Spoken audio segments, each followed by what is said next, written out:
এবার আপনাদের সঙ্গে আলোচনা এসে সম্মানিত উপস্থিতি, আপনারা দ্রুত কাতারগুলো ঠিক করে নিন এবং খালি জায়গাগুলো পূরণ করুন। সময় খুবই কম, টাইম হিসাবে এখন মাত্র 1 মিনিট সময় আছে। আমি বিনীতভাবে আপনাদেরকে অনুরোধ জানাচ্ছি, আপনারা খালি জায়গাগুলো পূরণ করে নিন এবং দ্রুতভাবে কাতারবন্দি হয়ে যান। এখন ইমাম সাহেব আপনাদের এই ঈদের ময়দানে নামাজ পড়ানোর জন্য প্রস্তুতি নিয়েছেন। আমি গেটে যারা ওখানে পাশে দাঁড়িয়ে আছেন তাদেরকে আমি অনুরোধ জানাচ্ছি, আপনারা দাঁড়িয়ে না থেকে কাতারবন্দি হয়ে যান এবং খালি জায়গাগুলো পূরণ করুন। এবার আপনাদের সঙ্গে আলোচনা আসেন মসজিদ এবং হাবিজি খানের সভাপতি মাকারুল জামান সাহিব।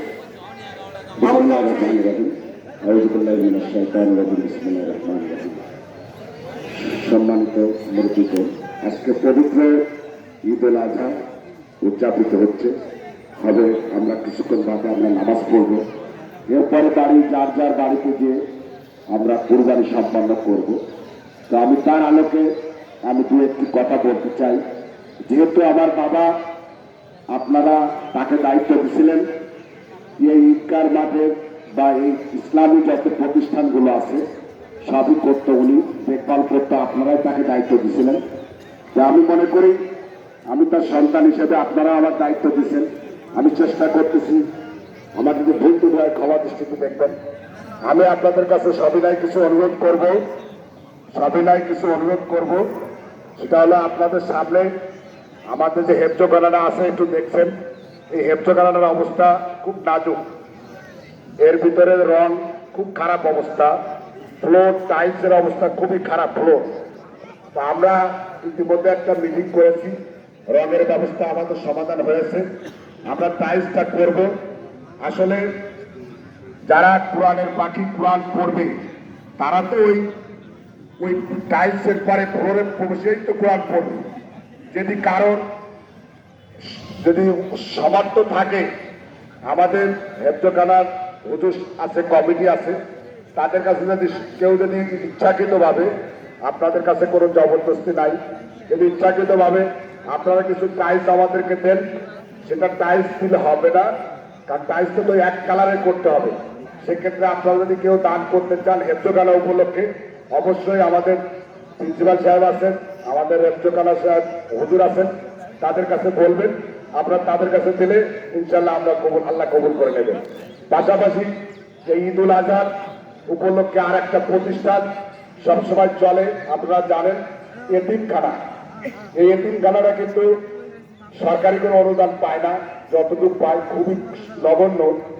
হেফজখানা, এতিমখানা এগুলো আসলে খুবই সরকারের পক্ষ থেকে খুব নগণ্য বার্তা আসে, পয়সা করে অনুদান কম আসে।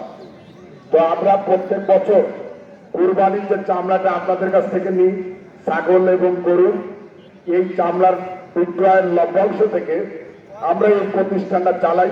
পাশাপাশি কিছু মানুষ আছে আমাদেরকে দেয়, আমরা নিজেরাও কিছু দিই, এই প্রতিষ্ঠানটা চালু করি। দেখেন এতিম সন্তান কারা? এতিম কিন্তু আমিও একজন এতিম, যার বাবা নাই মা নাই, আমরা কিন্তু এতিম। আমরা যদি একটু হাত বাড়াই দিই তাহলে অবশ্যই এই এতিমদের পাশে আমরা সবাই দাঁড়াই। আর সবচেয়ে বড় কথা, আমরা যেহেতু ওয়াদা দিয়েছিলাম 8টার সময় জামাত করব, আসলে হয় না, তারপরেও করতে হবে। অনেক মানুষ সকাল 7টায় আসছে জামাতের সময়, জামাতে হাজির হওয়ার জন্য আসছে, এখনো মানুষ আসতেছে। বলেন, এখন 2 মিনিট অতিবাহিত হয়ে গেছে, তো আমরা আর 2 মিনিট অর্থাৎ 8টা 5-এ আমরা ইনশাল্লাহ জামাত করব। যেখানে খালি জায়গা আছে আপনারা দয়া করে খালি জায়গাটা পূরণ করুন। আমরা কোনো অবস্থায় টাইম অতিরিক্ত করব না।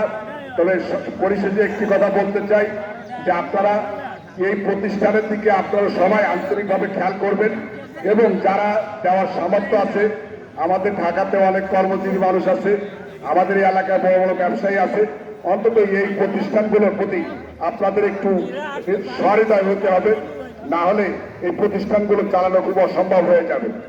আর আপনাদের কাছে আরো একটু অনুরোধ, আমরা ইনশাল্লাহ এই যে কিছুক্ষণ আগে কিরায় রত্ন সাপুর যে রত্ন শাহপুরে আনিসুর আমাদের এই মেহরাবের জন্য 4 বস্তা সিমেন্ট দিয়েছেন। আরো যদি কেউ দিতে চান অসুবিধা নাই, আমরা ইনশাল্লাহ আগামী ঈদ উল ফিতরের আগে আমরা এই মেহরাবের কাজটা শেষ করতে চাই।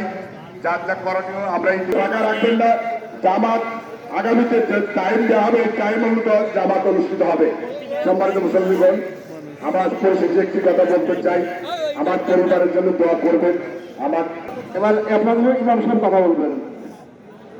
আমরা রাইজেভাবে তাকে একটি কথা বলা হয় নাই, চামড়ার জন্য যে যে গ্রামে যে লোক নিয়োগ গতবার ছিল তারাই থাকবে, তো তারাই আপনাদের কাছে যাবে চামড়া, গরু ছাগলের চামড়ার জন্য আপনারা ওদের কাছে দিয়ে দিবেন ইনশাল্লাহ। আসসালামু আলাইকুম রহমতুল্লাহ।